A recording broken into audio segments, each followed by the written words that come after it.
ما تنسوش تعملوا اشتراك في القناة. مسلسل النهاردة اسمه جايدنس الموسم الأول. الحلقة الأولى من المسلسل بتبدأ في المدرسة الثانوية، والطلبة كلهم بيتفرجوا على صور خاصة لبنت زميلتهم اسمها مريم. الصور بتكون موجودة على تطبيق للصور، بعد ثواني بيعمل تشويش على الصور دي، وبعد فترة قصيرة الصور بتتمسح من عليه، وبنشوف مريم لما بتوصل المدرسة وكل الطلبة بيبصوا لها باستغراب. ده غير ان في طلبة منهم بيقولوا لها كلام مش كويس، بس هي ما بتردش على اي حد فيهم. ميس آن المشرفة التربوية الجديدة بتاعة المدرسة بتكون مهتمة بالموضوع ده قوي، وبتطلب من مريم انها تحكي لها عن سبب نشر الصور دي علشان تقدر تساعدها، لانها عارفة تأثير المواقف اللي زي كده على البنات اللي في سنها. ميس آن بتتفاجئ ان مريم مش مهتمية اصلا بالموضوع ده، لانها مش بتيجي المدرسة كتير. ده غير ان الموضوع هياخد يوم او 2 بالكتير، وهيختفي لما الصور تتمسح والطلبة كلهم هينسوا اساسا. وبتطلب من ميس آن انها ما تشغلش بالها بالموضوع ده، وبتسيبها وبتمشي. وبتوصل ميس والش مديرة المدرسة، وميس آن بتحكي لها ان مريم رافضة تتكلم في الموضوع ده خالص، لكن ميس والش بتطلب من ميس آن انها تبذل اكبر مجهود عشان توصل للي نشر الصور دي، خصوصا ان ابو مريم اكبر ممول للمدرسة دي، غير ان ليه علاقات جامدة وممكن يعمل لهم مشاكل جامدة لو عرف انهم ما قدروش يحلوا المشكلة دي. تاني يوم ميس آن بتتكلم مع ولد اسمه تشيب، كابتن فريق كرة القدم بتاع المدرسة، وبصفته مشهور ومعروف، فأكيد هيكون عنده معلومات عن موضوع الصور دي بتاعت مريم، أو حتى سمع حد بيتكلم عنه. لكن بتتفاجئ ان تشيب بيقول لها انه ما يعرفش اي حاجة عن الموضوع، وان الطلبة كلامهم كتير وممكن يكونوا بيروجوا للاشاعات، علشان كده هو ما بيشغلش باله باي كلام الطلبة بيقولوه. ده غير ان مريم بنت غامضة ودايما بتكون لوحدها، ومش من السهل ان اي حد يقرب منها او يتعرف عليها. اليوم اللي بعده ميس آن بتروح على فصل من الفصول، وبتستأذن من المدرسة انها تاخد طالبة اسمها بريدجيت.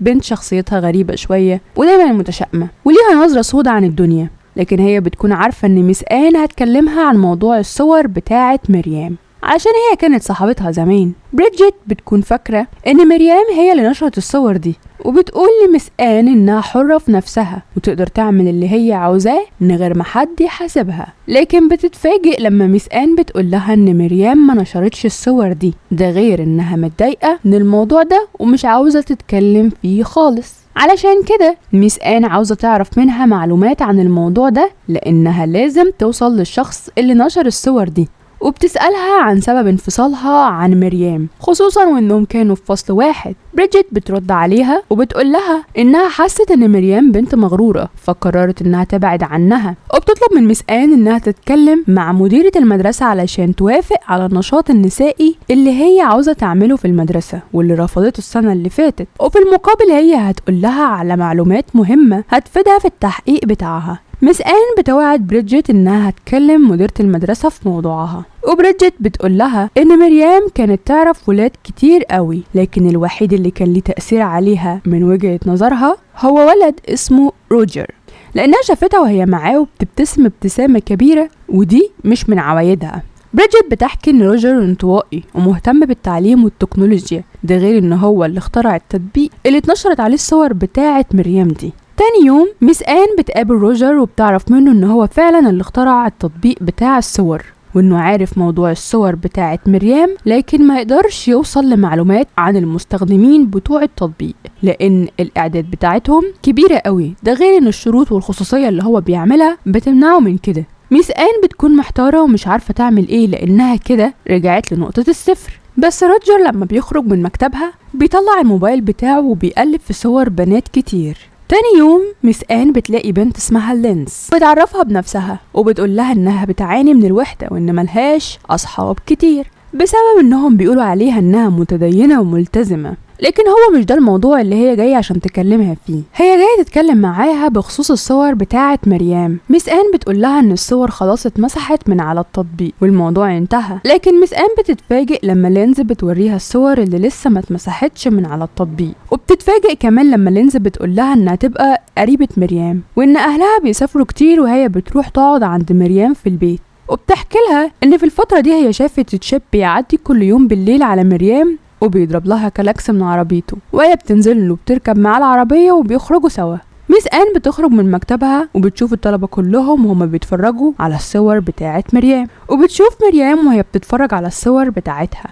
الحلقة التانية، ميس والش بتطمن على تطورات المشكلة بتاعة صور مريم، وميس آن بتقول لها ان لسه في صور موجودة على التطبيق وما اتمسحتش، ده غير ان في صور تانية اتبعتت للطلبة اللي بيستخدموا التطبيق، لكن ما بتكونش عارفة عدد الصور الموجودة حاليا على التطبيق كام صورة. ميس والش بتكون محتارة قوي، خصوصا وانها لازم تعمل اي حاجة دلوقتي، وبتفكر انها تعمل منشور يمنع تداول الصور بتاعة مريم، بس ميس آن بتقول لها ان ده مش هيكون ليه فايدة، خصوصا وان الطلبة ما بيبعتوش الصور لبعض وبيلاقوا الصور مبعوثة ليهم على التطبيق، يعني ملهمش اي ذنب في اللي بيحصل. ميس والش بتتكلم مع ميس آن بكل مودة وبتقول لها انها بتحبها من ايام ما كانت طالبة في المدرسة، بس فجأة لهجتها بتتغير وبتقول لها انها لازم تحتوي الطلبة وتخليهم يترتاحوا لها ويتكلموا معاها بصراحة عشان تقدر تحل المشكلة دي، لانها لو ما قدرتش تعمل كده ممكن ما يكونش ليها مكان في المدرسة وتخسر وظيفتها للأبد.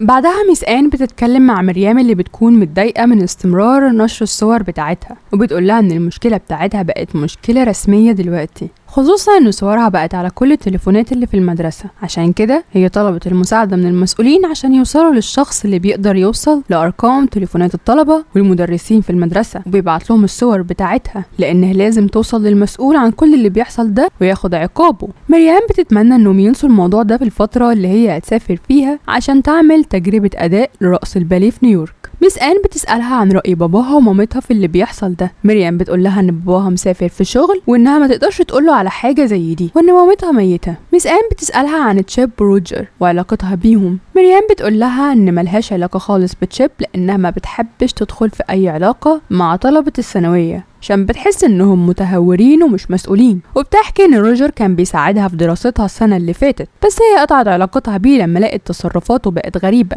لكن ما بترضاش تقول لميس آن تفاصيل عن التصرفات الغريبة بتاعت روجر. تاني يوم ميس آن بتكون عاوزة تعرف معلومات اكتر عن روجر، فبتحاول تدخل على صفحته على الفيسبوك، لكن روجر بيكون قافل الدخول لحسابه، فبتروح تدور على تشيب عشان تتكلم معاه وبتلاقيه واقف مع مريم، وبتسمع مريم وهي بتقول له هو ازاي سمح لنفسه ان حد غيره يشوف الصور بتاعتها، فبيرد عليها لكن هي ما بتدوش فرصة يتكلم، وبتقوله انها بطلت تثق فيه وبتسيبه وبتمشي. تشيب لما بيشوف ميس آن اللي بتسأله في ايه بينه وبين مريم بيقول لها انها كانت بتسأله عن حاجة بخصوص الدراسة. ميس آن بتاخد تشيب على مكتبها وبتسأله تاني عن اللي بينه وبين مريم. تشيب بيكون متأثر من اللي حصل بينه وبين مريم، وبيتكلم مع ميس آن بكل صراحة وبيقول لها ان الصور المنشورة دي هو اللي صورها لمريم، لكن هو ما اداهاش لحد خالص، وانه زعلان قوي عشان مريم مش مصدقاه، وبيفتح قلبه اكتر لميس آن وبيقول لها ان بسبب اللي حصل ده مريم هتصدق كل الكلام اللي بيتقال عليه، وانه مغرور قوي وما بيهمهوش اي حد غير نفسه، وان السبب في كده هو باباه ومامته، لانهم كانوا دايما بيشجعوه على انه ياخد اي حاجة هو عايزها حتى لو مش بتاعته. ميس آن بتضيع اكبر فرصة عشان تقدر تقرب من تشيب اكتر وتخليه يطمن لها، وبتقطعه وبتقول له تفتكر مين اللي ممكن يكون خد الصور من على تليفونك ونشرها. وهنا تشيب بيقول لها بكل صراحه انه اتصدم فيها وانه كان فاكر انها هتساعده في مشكلته، وبيسيبها وبيمشي. ميس آن بتلاقي بريدجيت داخله عليها المكتب وجايبه معاها اوراق الجمعيه النسائيه بتاعتها، وبتقول لها انها اختارتها علشان تكون المشرفه على الانشطه الجمعيه، لكن ميس آن بتعتذر لها عشان هي نسيت تتكلم مع ميس والش في الموضوع بتاعها. بريدجيت بتقول لها انها مش مستعجله على الموضوع ده، اللي مستعجله عليها هو ان ميس آن تساعدها في عمل جدول للمشاكل اللي هيناقشوها ويحاولوا يحلوها. ميس آن بتعرض عليها انها تبدأ بمشكلة مريم، لكن بريدجيت ما بتكونش مهتمة بالموضوع ده خالص، وبتقول لها ان الكل عارف ان تشيب هو اللي صور مريم الصور دي، وانهم مرة شافوا امير من العيلة المالكة في هولندا وهو بيوصلها للمدرسة بالعربية الفخمة بتاعته، ومع ذلك بريدجيت مش غيرانة منها ولا حاجة، كل اللي في الموضوع انها شايفة ان الولاد بيعملوا مريم على انها ملكة متوجة. ميس آن بتواجه بريدجيت بالمنشور بتاعها اللي بتقول فيه كلام وحش على مريم وبتطلب منها تحذفه، وبريدجيت بتسمع كلامها وبتحذف المنشور فورا. ولما ميس آن بتسألها عن الشخص اللي ممكن يكون نشر الصورة بتاعت مريم، وهنا بريدجيت بتقول لها واضح كده انك مش مهتمية بأي حد غير مريم، وبتسيبها وبتمشي، بس بتنسى تليفونها. وميس آن بتغلط غلطة كبيرة قوي وهي انها بتمسك تليفون بريدجيت وبتحاول تفتحه، لكن بريدجيت بترجع وبتشوفها وبيكون شكلها وحش قوي، ده غير ان بريدجيت بتقول لها انها اتصدمت فيها، في اليوم اللي بعده مس آن بتقابل روجر وبتسأله هو ليه بيقعد يستخدم جهاز الكمبيوتر الرئيسي بعد المدرسة. فبيقول لها ان الشبكة هنا سريعة قوي واسرع من اللي عنده في البيت. مس آن بتسأله عن الصور الجديدة بتاعت مريم وبتكون عاوزة تعرف منه طريقة انتشار الصور دي على تليفونات الطلبة، فبيشرح لها الطريقة اللي ممكن يستخدمها أي حد ويوزع بيها الصور على تليفونات الطلبة. بس بيقول لها إن مش عشان هو متخصص في المجال ده ويعرف التفاصيل دي يكون هو المسؤول عن اللي حصل. مس آن بتسأله عن علاقته بمريم، فبيقول لها إنهم كانوا كويسين قوي مع بعض، هو كان بيذاكر لها بكل مجهوده وهي كانت بتستوعب منه كويس جدا. لكن فجأة جات له رسالة من باباها بيقول له فيها انه استغنى عن خدماته. روجر بيتأثر قوي لما بيتكلم في الموضوع ده وبيطلب من مس آن انه يمشي، بس لما بيخرج من مكتبها بيروح على تشيب وبيتخانق معاه وبيتهم انه هو السبب في اللي حصل ده. لكن تشيب بيقول له انه ملوش يد في اللي حصل وانه محطش الصور بتاعت مريم على التطبيق بتاعه. بس روجر بيزق تشيب بيزقه وبيوقعه على الارض، وبتوصل مس آن وبتطمن على روجر وتشيب بيقول لها ان هو اللي بدأ الخناقة. روجر بيقوم بسرعة وبيمشي وبتكون لينز واقفة وشايفة اللي بيحصل. تاني يوم لينز بتروح المدرسة بدري قوي وبتقعد في مكتب مس آن اللي بتتخض لما بتشوفها علشان مش متوقعة انها تلاقي حد من الطلبة في الوقت ده. لينز بتقول لمس آن ان مامتها وصلتها للمدرسة بدري قوي عشان هي بتروح للشغل في الوقت ده، وبتفضل تتكلم مع مس آن عن حياتها الشخصية وبتقول لها انها معجبة بيها قوي ونفسها تكون زيها لما تكبر. مس آن بيعجبها كلام لينز عنها وبتوريها الحساب بتاعها على الفيسبوك وبتبعت لها طلب صداقة. بعد شوية مس آن بتلاقي مريم داخلة عليها المكتب وبتقول لها ان الشركة اللي متعاقدة معاها لغت عرض الأداء بتاعها من غير ما يقولوا السبب. طبعا اكيد في تكملة، فاستنوا التكملة.